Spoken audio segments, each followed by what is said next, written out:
hii kitu inaitwa BBI. Hii kitu siwadanganyi nyinyi, sisi hatukuwa tunajua ni nini. Tulikuambiwa tu juu. Tukaambiwa kukuleta pamoja, kusalimiana, kuweka inji pamoja. Lakini kidogo tukaambiwa katiba lazima ibadilishwe. Sisi hatukuwa tunaona kuna maana ya kubadilisha katiba. Lakini kwa sababu hiyo mjadala imeletwa, sisi tunataka kumwambia rais ya kwamba ukitaka inji yetu iende mbele, wewe kaa kama sasa mtu mwenye ni baba kwa inchi. Leta kila mtu kwa meza.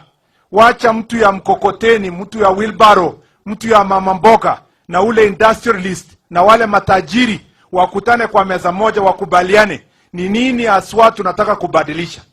Na ninataka kumwambia rais, usiingie ile dini mbaya ya kusema rege ni lazima.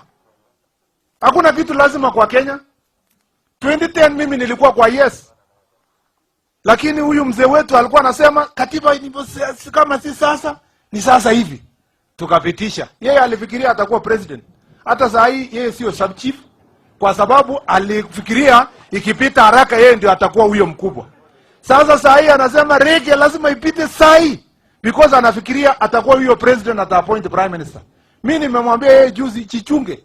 Hii kitu unaweza harakisha, alafu ikishapita Ruto anakuwa president tena. Wewe pia unahangaika huko nje. Tuongee pamoja kwa meza.